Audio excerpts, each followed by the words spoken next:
This is an SKN Newsline feature presentation.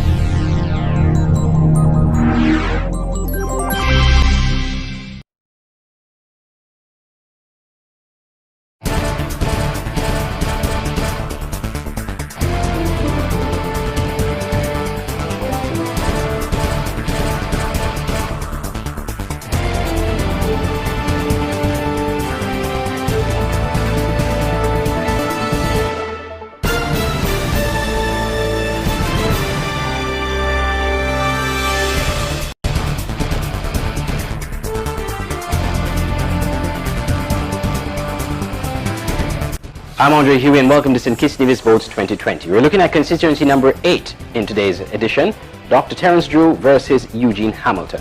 But before we get into the meat of the matter, here is election news. A letter from the attorneys representing the St. Kitts and Nevis Labour Party to the Attorney General regarding the state of emergency and ZIZ Broadcasting legal matters is suggesting that court orders were issued on Friday to suspend 3 days of the current state of emergency. According to a letter from the law offices of Sylvester Anthony to the Attorney General, both legal teams agreed to partial night curfews on June 4th, 5th and 6th to facilitate fair elections. However, the lawyers for the Labour Party are claiming that a Facebook post from the Prime Minister, Dr. Timothy Harris, misrepresents the order of the court by His Lordship Trevor Ward QC, and that is now asking for a consent order to be done in writing on the terms both parties agreed upon. The lawyers alleged that the pronouncement on the Prime Minister's Facebook page must have come from information relayed to him by the government's legal representatives, and that it is unfortunate the consent order was misrepresented by a misleading Facebook post from the first defendant. They called on the Attorney General to have the information corrected. The post the lawyers referred to suggested that the Labour Party lost their legal challenge against the state of emergency and the COVID-19 regulations. In the letter from the lawyers, they contend that night curfews before and on polling day would adversely affect the process and result in voter suppression and possible disenfranchisement of thousands of voters. The Labour Party had applied to the courts to have the current state of emergency removed, arguing that it is unconstitutional and was designed to suppress Labour Party supporters and candidates. They also sought to have equal airtime with the state-owned ZBC Broadcasting. The government has argued that the state of emergency was designed to respond to the COVID-19 health crisis and social distancing guidelines, despite the recovery of the 15 positive coronavirus cases in the Federation. The board of ZBC Broadcasting, on the same day of the court application, announced new measures making ZIZ TV and radio available to all political parties for broadcast of political ads and public meetings. Election day is June 5th. Andre Huey, SKN Newsline.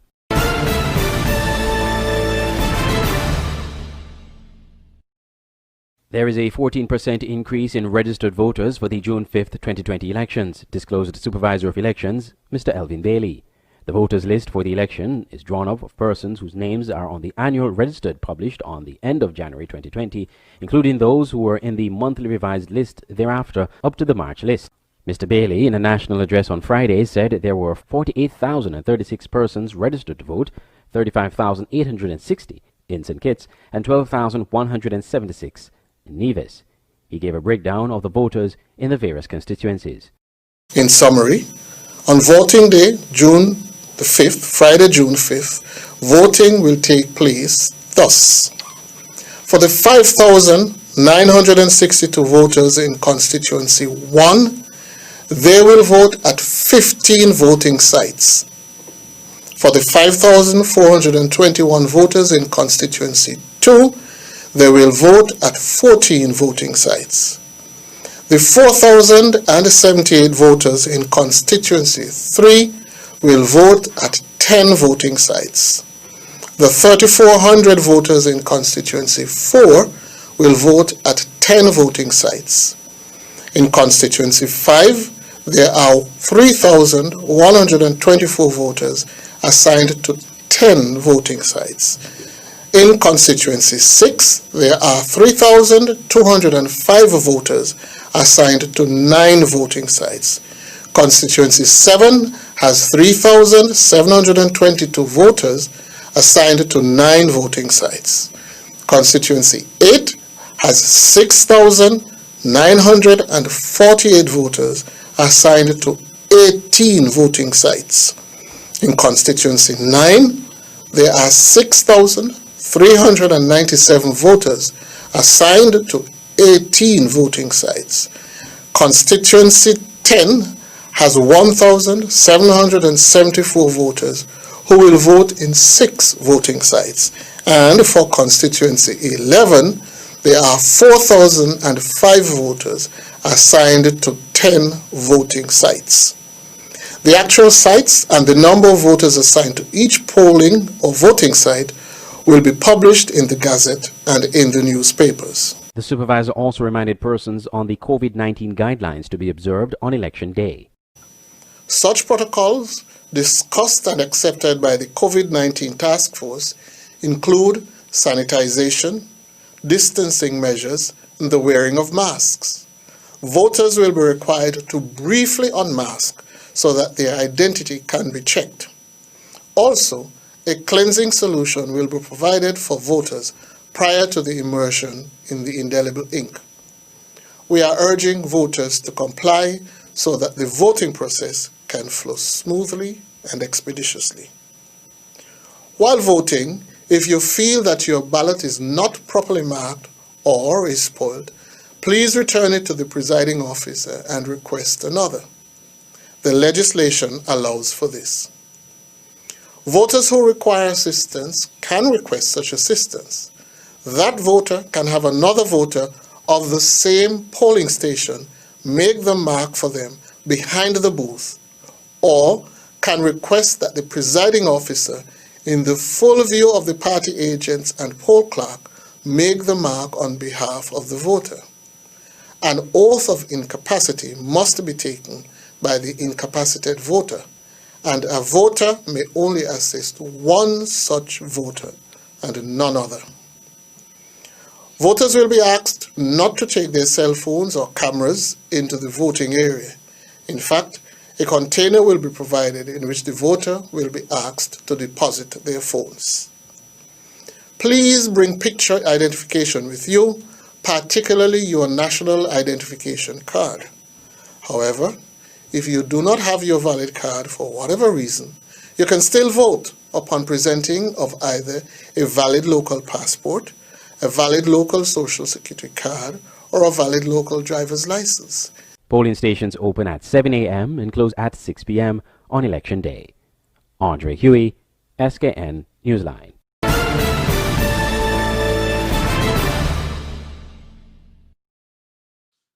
The Coalition of Non-Governmental Organizations has issued a statement of concern over the government's decision to bar the participation of regional and international observers in the 5th June general elections.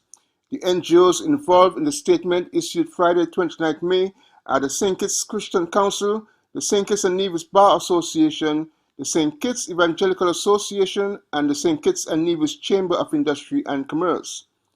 The statement pointed out that these organizations do not have the resources, the knowledge, nor the training to carry out the function of election observers in the upcoming 5th June general elections. However, they have indicated in their statement that they are willing to do the duties to the best of their abilities. According to the statement, the coalition of NGOs is prepared to sensitize parties, voters, and the media of the ethical guidelines and the code of conduct that were agreed to since 2009.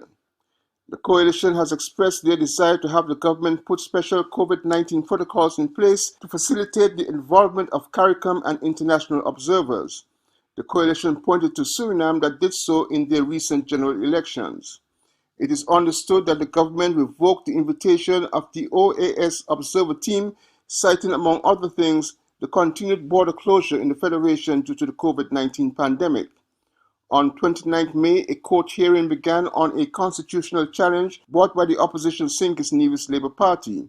The party contends that the government is using the state of emergency as a cover to engage in unfair practices to give the coalition team unity government an unfair advantage. They say the state of emergency is infringing on the rights of individuals and said there is no scientific reason to continue the COVID-19 state of emergency. Glenn Barrett, SKN Newsline.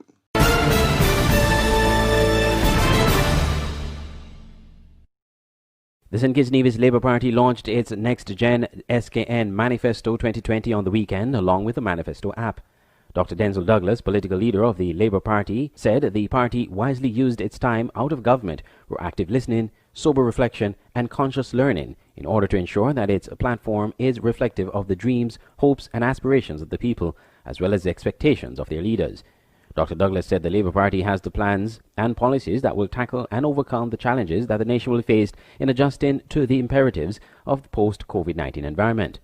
Highlights of the manifesto include creating jobs by expanding the enclave manufacturing sector, diversifying the tourism product, and attracting direct investment with a focus on diaspora engagement, economic diversification, and building over 2,000 low-income homes.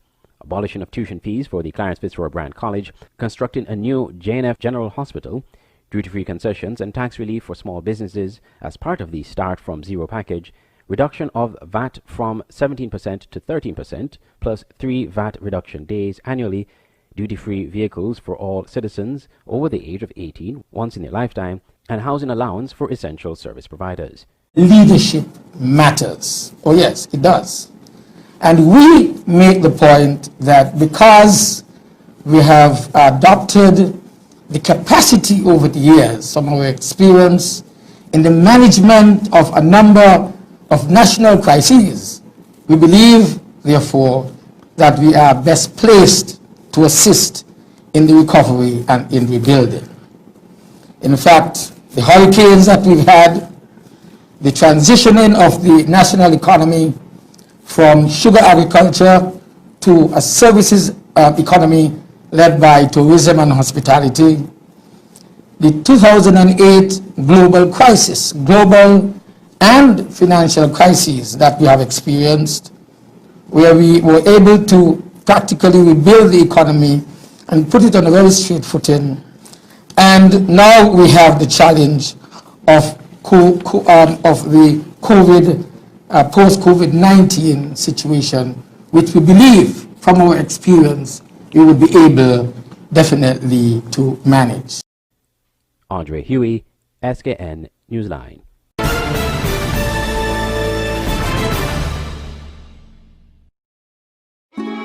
In these stressful times, you need relief, a way to release your stress and care for your health. You need Serenity. Yes, Serenity Mobile Spa, where we come to your home and offer the very best in massage and spa treatment. Your health is our priority as we practice the highest hygiene procedures before, during, and after your treatment. Choose from massages to meet your physical needs, scrubs, facials, waxing, and much more. We also provide our customers a complimentary serving of refreshing local coconut water with each massage.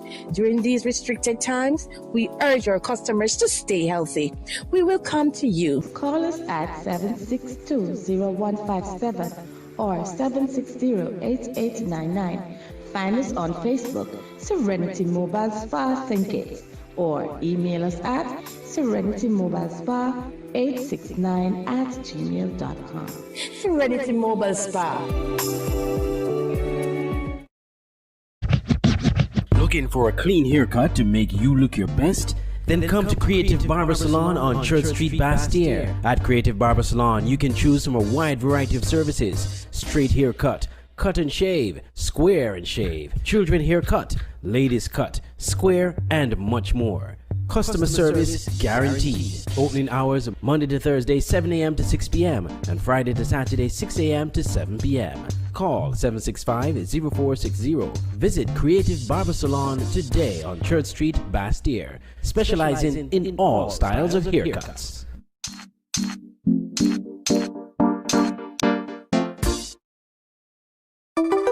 Get the finest in Pandora jewelry at Noble Jewelers, Fort Zante.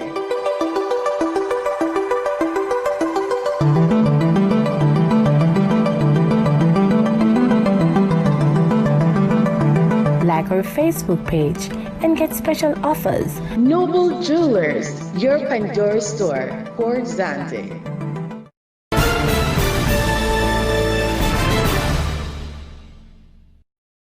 Welcome back to St. Kitts Nevis Votes 2020. We're looking at constituency number 8, and we're going to start off with a profile of the incumbent, Eugene Hamilton of the People's Action Movement.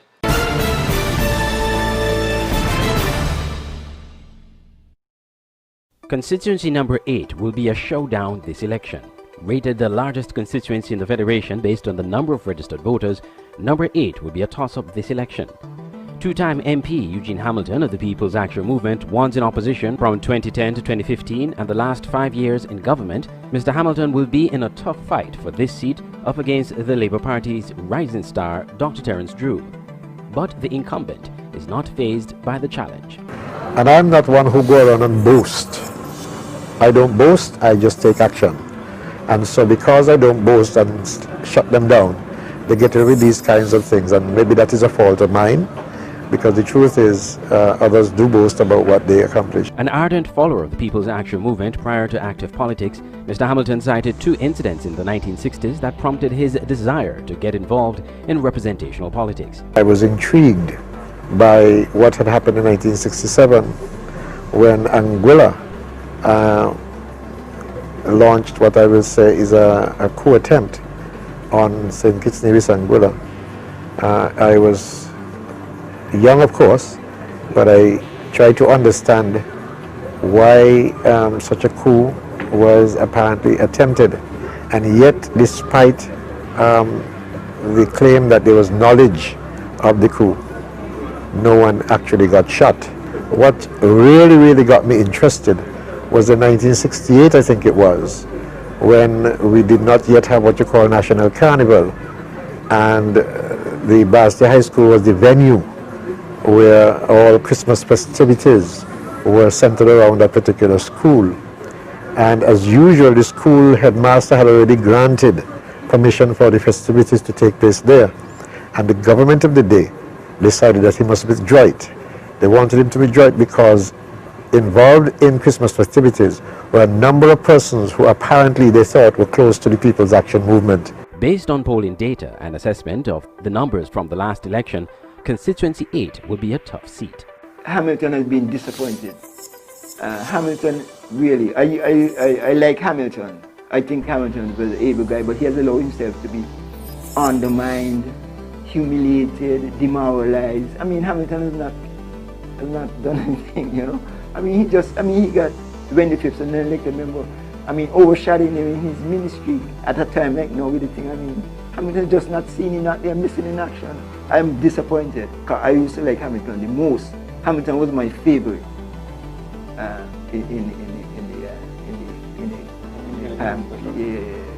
used to like, and I like his philosophy and so on. I think I used to like his views on social security and land and so on. He got kind of more Labour Party kind of philosophy and so on, rather than the PAM thing. But Hamilton has disappointed badly, man. One of the complaints generally is that Hamilton has done nothing for the constituency.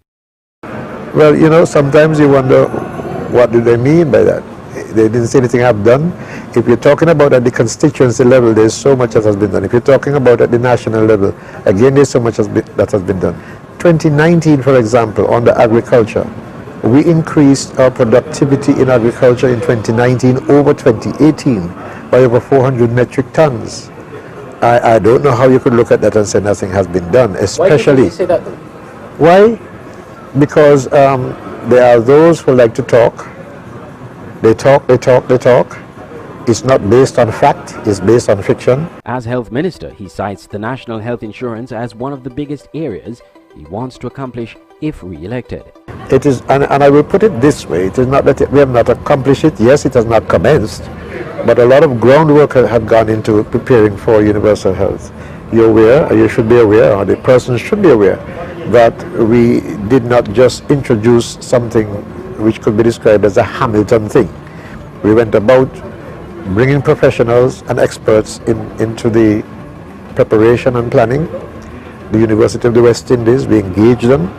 The Health Economics Research Center team here for almost a year worked on the ground to gather information and to prepare all of the documents to be able to present to Cabinet.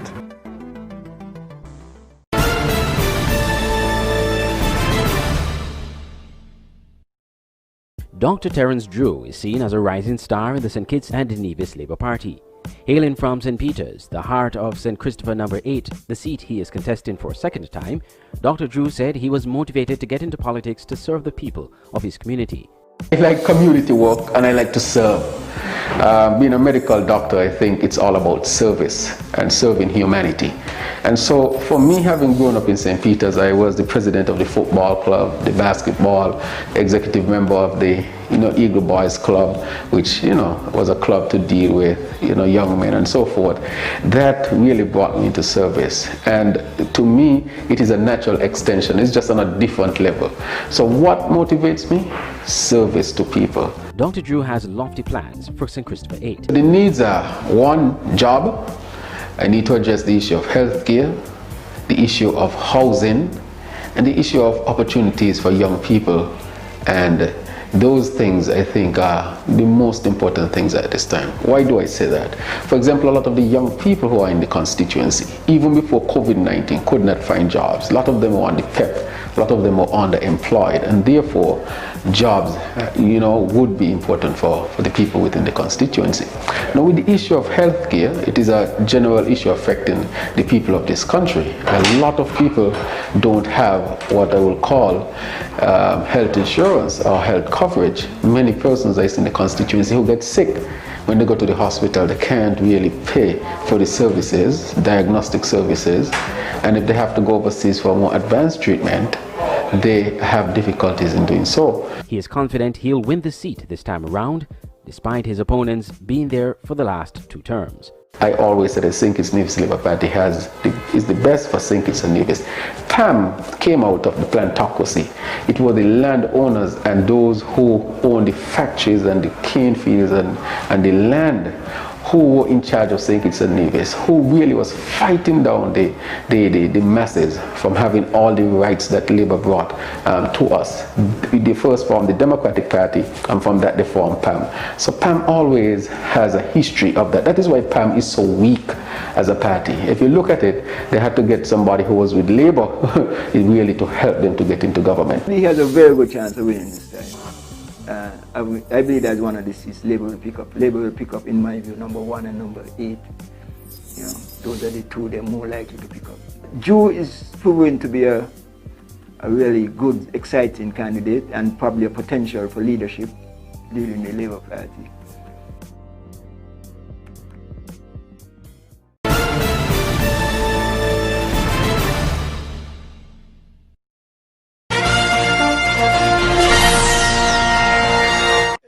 Scan this. Boy, what that stand for? We are St. Kitts and Nevis Waste Disposals. Oh, so it's either just rent the big bin for when people cleaning the yard and construction project and so? Yes, we do that. Okay, so what about septic tank and grease trap cleanings? Yes, we do that. Them portable toilet rental? Yes, we do that. So what about if I want to rent a sexy bar trailer for like VIP events or my outdoors wedding? Yes, we do that. Residential garbage pickup? Yes, we do that. Okay. So if my office have a bunch of documents we need shredded? Yes, we do that. Boy, I talking to you and but when you answer me, I hearing like 10 people. That's just the strength of our team working for you. Watch now.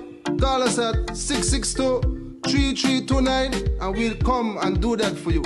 Like us on Facebook.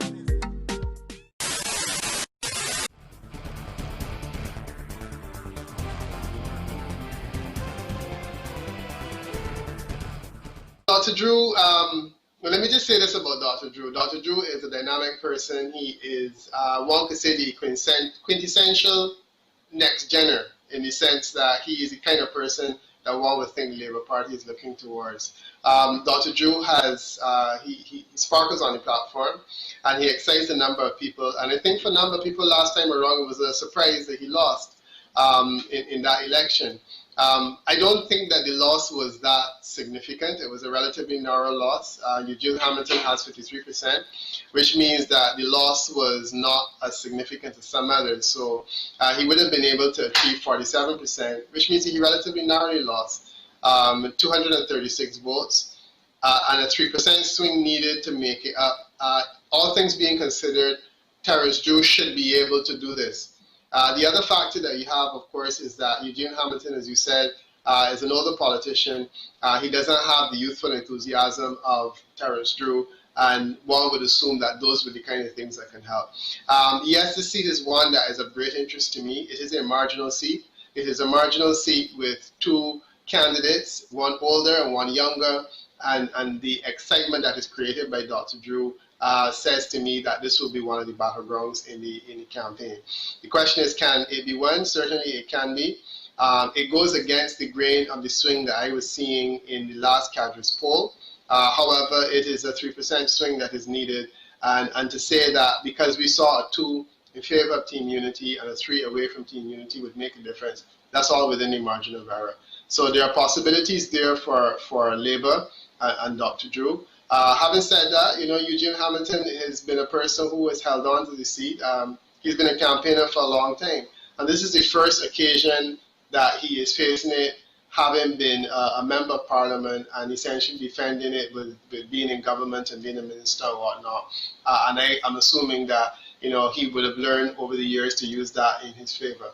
So it's going to be an interesting battle, and one certainly that I can't call, but one that I'm watching with great interest. Well, no, I mean, he goes in hobbled, and I think the people always say, you know, we're looking at his performance as a minister.